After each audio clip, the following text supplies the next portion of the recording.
এক্সের ওই দেখেন কোন সংখ্যা লিখলাম, র মানে এর লিখলাম, এখানে 75% লিখলাম, এটা সমান হচ্ছে 90, বুঝছেন? এখন আমরা কিভাবে লিখবো বলেন? এখন আমরা যে কাজটা করব, এক্স আর 75 মানে কত, এখানে 75 লিখলাম, নিচে 100, তাই তো, এরকম সমান হচ্ছে 90। তাহলে এক্স সমান কত হবে, এক্স সমান হচ্ছে 90 ইন্টু 100 আর নিচে হচ্ছে 75, তাহলে কত হয়, এখানে হচ্ছে 25 আছে 60টা, এখানে আছে 3টা, ওকে, তাহলে এটা হবে 3 3 9 কত হয়, 3 4 12, 120, তাই না, 120। এখন আসেন এখান থেকে আমি একটা জিনিস বুঝাই আপনাদের, তো আপনি একবার বুঝে গেলে মাথায় রাখবে। আমি বললাম 90 কোন সংখ্যার 75%, তার মানে এইটা বোঝায় তো যে 90টা 75%-এর সমান। কোন সংখ্যার বাদ দেন, আমি বললাম 80 কোন সংখ্যার 80%, তার মানে কি বোঝায় না যে 80% সমান 80? বলেন তো, কেউ ফিল করতে পারেন কিনা দেখেন, আগে ফিল করতে পারেন কিনা দেখেন। আমি বললাম 90টা কোন সংখ্যার 75%, তার মানে কি বুঝছেন?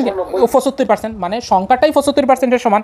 হ্যালো নৌশিন ম্যাডাম, বুঝছি, শিলা ম্যাডাম, আর কে আছেন, রূপা ম্যাডাম, সুমি ম্যাডাম, বুঝতেছে মানে? জি জি।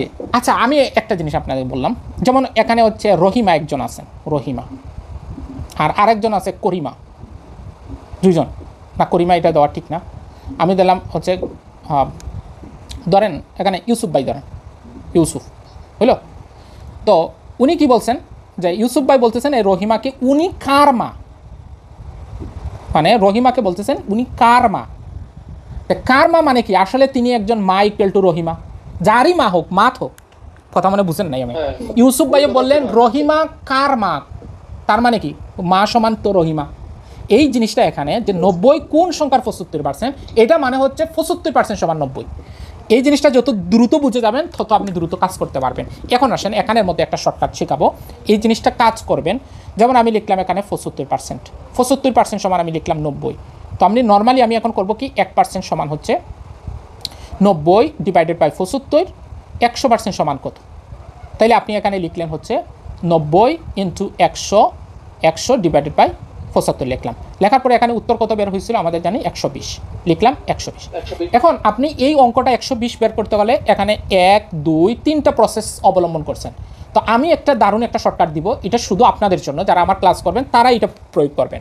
প্রয়োগটা হচ্ছে আমরা এখানে 3 তালা আর করব না, 1 তালা দিয়ে আমরা সব করে ফেলবো। কীরকম, আমরা লিখবো এখানে 75% লিখলাম, এটা সমান হচ্ছে 90।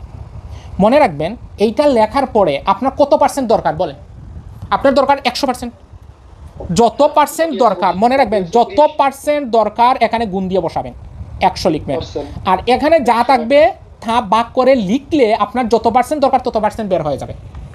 তাইলে কয় লাইনে হলো, আমি আবার আরেকটা দিই, আমি বললাম আমার 20, দেখেন 20% সমান হচ্ছে ধরেন 20, এখন আমার দরকার 60%, যত পার্সেন্ট দরকার আমি এখানে গুণ দিব, 60 দরকার আমার, আর এখানে যা আছে এটাকে ভাগ করে দিব, তাহলে এটা কাটলাম, হইল কত 60। এখানে করে যদি আমি করি তাহলে দেখেন এখানে কিন্তু 120 হয়ে যাবে। তার মানে আমরা কি বুঝছি, এখানে আমাদের এক লাইনে করার সিস্টেমটা হচ্ছে কোনো সংখ্যার সমান কত পার্সেন্ট, এটা যদি আপনি জানেন তাহলে কত পার্সেন্ট আপনার বের করা দরকার, এটা এখানে গুণ দিলেই এটা বের হয়ে যাবে। তাইলে আপনারা এখন আমাকে বলেন, আমি বললাম 80% সমান 160, আমি বললাম 80% সমান 160, আমার দরকার হচ্ছে 10%, তাইলে বলেন তো আমি কীভাবে বের করবো বলেন, সবাই বলেন। আমার দরকার 10% ইন্টু 10 আর এখানে হচ্ছে 80, তাহলে বের হবে কত পার্সেন্ট বলেন, 10% বের হয়ে যাবে। এখানে কিন্তু 80% না, এখানে যা দিবেন তত পার্সেন্ট বের হবে। এই জিনিসটা আপনারা কারা কারা বুঝছেন বলেন? বুঝা গেল? না, আমার দরকার হয়েছে, আমার দরকার, আমার ইচ্ছা, আমার ইচ্ছা, বুঝছেন না, বুঝেন না, বুঝছেন নাই? হ্যালো,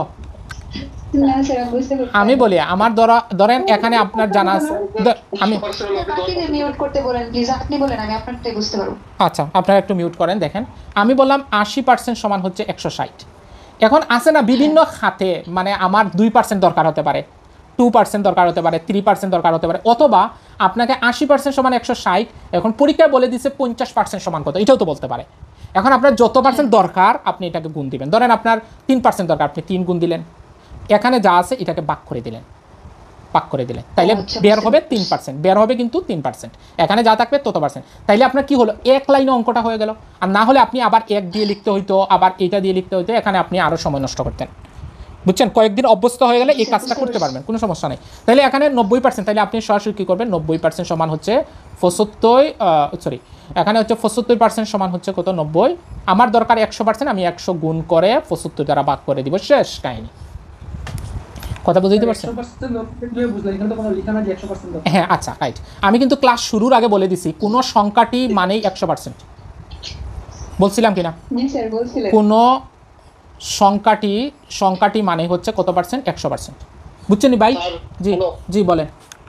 ওই যে আপনি 80% সমান 160 লিখলেন না? জি, ওটা একবার একটু লেখেন তো। লিখলাম, 160 লিখলাম।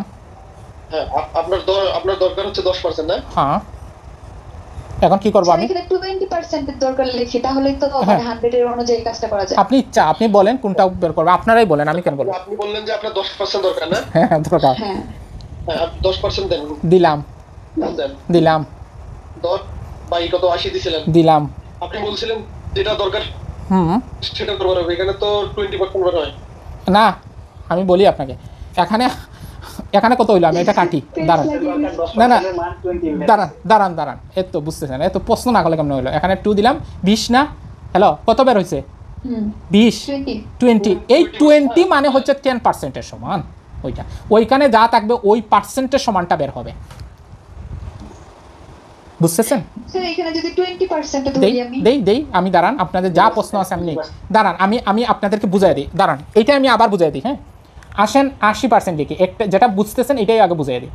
এখানে লিখলাম হচ্ছে 60, এখন আমার দরকার বলছে 80% সমান 160 হলে 20% সমান কত, এটা পরীক্ষায় আসছে ধরেন। এখন আপনি কি করবেন, আপনি এখন লিখতেন 1% সমান 160 ডিভাইডেড বাই 80, এটা লিখতাম। লেখার পরে আমি আবার এখানে 20 লিখতাম, 20% সমান আমি লিখতাম 160 ইন্টু এখানে 20 তারপরে 80। এরপরে আমি কাটাকুটি করতাম, এইটা দিয়ে এটাকে কাটলে হচ্ছে 4, আর এটা দিয়ে এটা কাটলে হচ্ছে 40, তাই না? তাইলে হয়েছে কত, 40 বের হয়েছে। এখন আমি যেটা বলতেছিলাম, এই যে 20%টা, এইটা আপনি এইভাবে বের করতে পারবেন যে 80% দিলেন, তারপরে এখানে লিখলেন 160 ইন্টু আপনার দরকার 20%, আপনি এখানে 20 লিখবেন, লিখে এখানে সংখ্যা বসাবেন, বাট মনে রাখবেন এইটা পার্সেন্টেজ বের হচ্ছে, বুঝছেন? এখানে লিখবেন জি স্যার, আমি একটু বলি। জি বলেন। আমি যে 20% নিলাম, ওই 20%-এর মানটা বের হবে, রাইট, মানে 20%-এর মান বের হবে। এখানে লিখবেন সংখ্যা, মাথায় রাখবেন ওইটা